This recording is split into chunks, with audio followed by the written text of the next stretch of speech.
As a Hollow Knight enjoyer, I bought Silksong on release for full price. But even if I hadn't enjoyed Hollow Knight, I probably would have bought it anyway, on ideological grounds like I did with Baldur's Gate 3, supporting the video game developers that pursue quality and customer service over the ever glittering allure of their gold pot.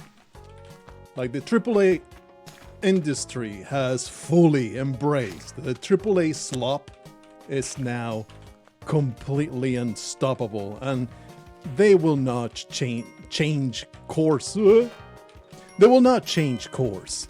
And I am here to tell you, I don't know if you have this delusion in your head that somehow the AAA will reverse course and see the incredible, astonishing, record-breaking numbers of Silksong and go, oh man, we were so wrong.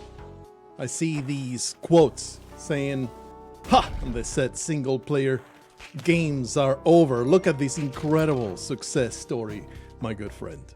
My poor bastard. I regret to inform you that while absolutely incredible this success, it fully pales in comparison to the kind of profits and ambitions that the AAA industry has in its heart. Well, I guess I should say not the industry itself, but the executives that are in charge of making decisions. That is really at the crux of the problem. It is when the executives are in charge of the decisions and not the developers that you start seeing the garbage slop that we have seen the AAA industry descend into. And for a very simple reason, I have data for you that backs up my downer claim, and that is, while Silksong probably reached the millions of sales in the first day, and they made millions of dollars. Well, let me tell you about Diablo Immortal and the 300 million it made on release and the $1 million in sales that it did every day for months. $1 million every day for months. That's the kind of numbers that these slop peddlers are looking for. They do not care about your middling, silly, inconsequential $20 indie game. Pah! How foolish of you to consider that even a factor, when it is a fact that a single microtransaction in World of Warcraft can run those kinds of numbers by routine. There is no comparison when you compare, well, I guess there is a comparison, and it is not a favorable one. When you look at the numbers, specifically the money number, the dollar sign associated with the big name in microtransactions and the indie successes. What is an absolutely amazing success story in the indie space is just peanuts for the executive. It's like, oh yeah, you made an enormous return on investment. A good $2 million, that's cute. But where's my revenue stream?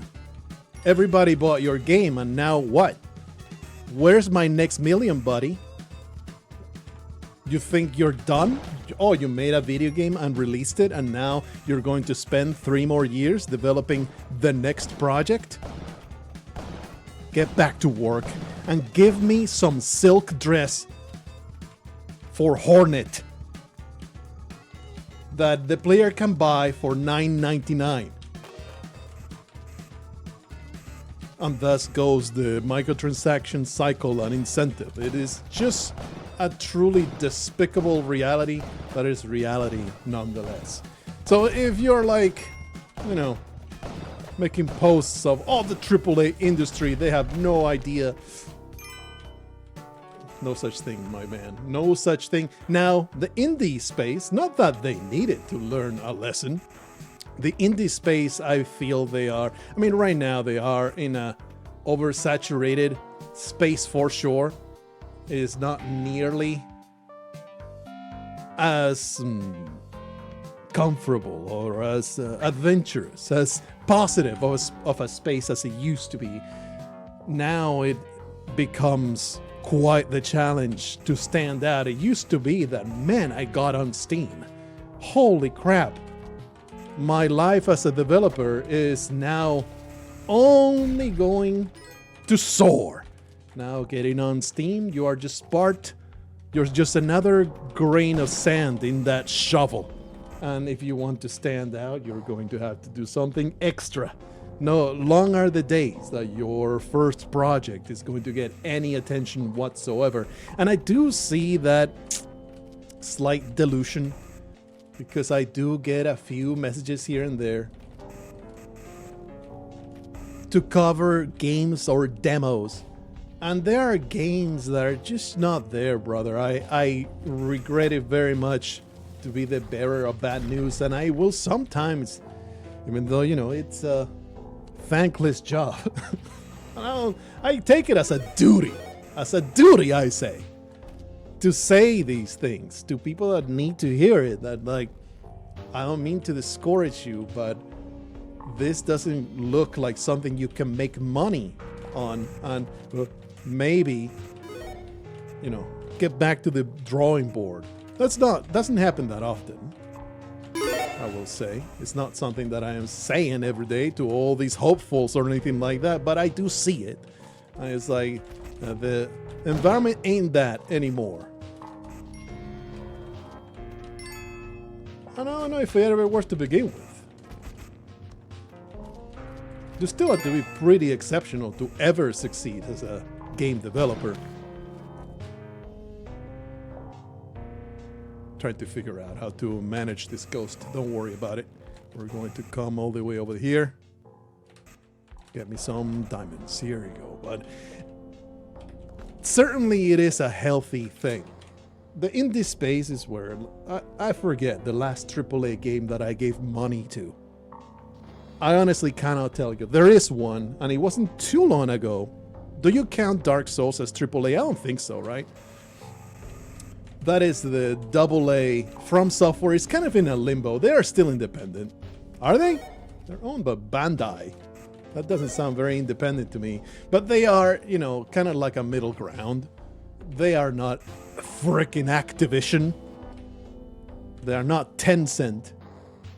So they have that indie vibe that gives them goodwill. It certainly gave them full price. Fully deserved for their incredible pieces of software. But I forget the point that I was trying to make. Yeah, that's right. AAA, I've completely given up on that entire thing. I just don't put any stock into the AAA scene. I simply put indie games on the wish list, and the moment they go under $15, that will be their moment of truth. Because it is pretty funny. I will see a video game that I'm interested in, but it's like, I ain't paying you $30 for that, buddy. I'm not paying that for a video game. When their backlog is so vast.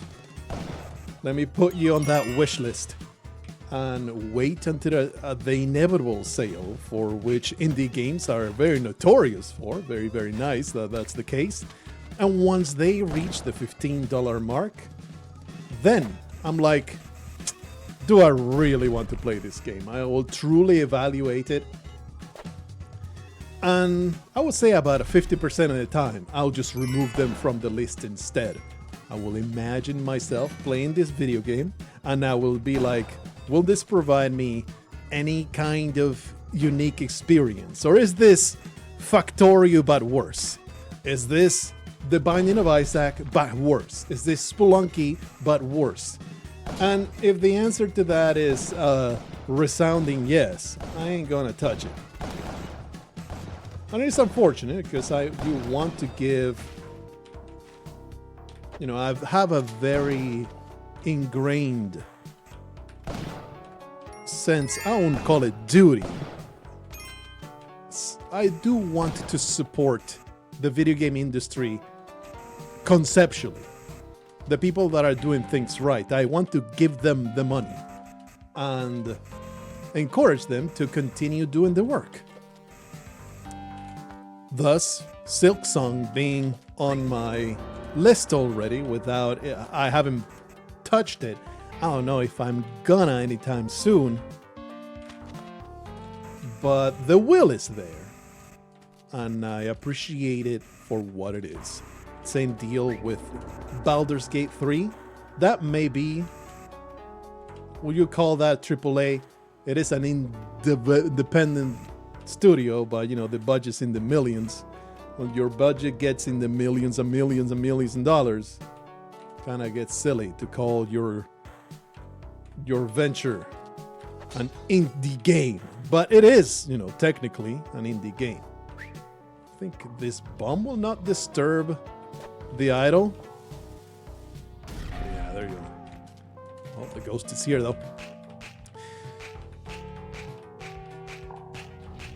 There you go.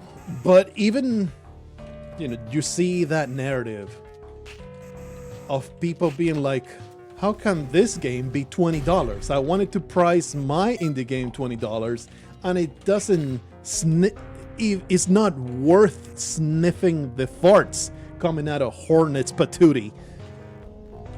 How can I possibly have the face on me to charge $20 for my piece of half-baked ideas? Well, the answer to that is you shouldn't. Obviously, you shouldn't. I have always been a big advocate of lower the prices and the customers will come. Are you going to do the big analytics of the exact perfect ratio of price versus profit? Because let me tell you, if your indie game goes above $20, that's a really, really hard sell. Like I said, I will only consider putting money into it at the $15 mark.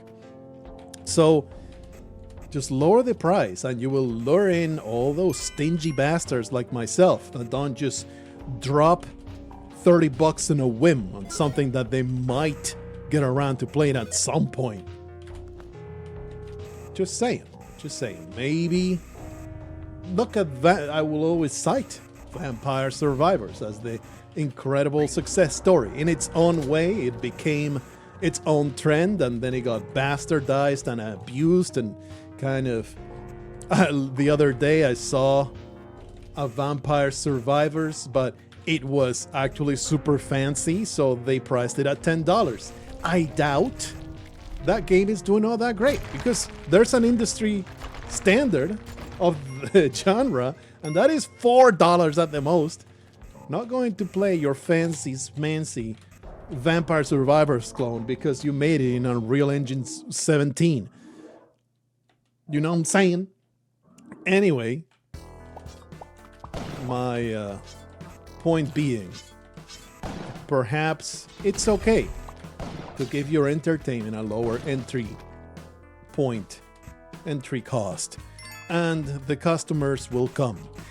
And it's fine if you don't make as much profit. The question is open. It is not clear whether you will make less money, because it is very possible that the number of customers will be so much higher. You will capture me, and alongside me, all those other stingy bastards that didn't want to pay $20, but I will drop $10 on an impulse buy. $10 is definitely the range for me to just drop it on an impulse of not even, looking at reviews, just looking at the trailer. And I'll be like, Yeah, sure. I'll give you a little bit of cash on that. Seems like you put a lot of effort in that, and it's a genre I enjoy. Sure, why not?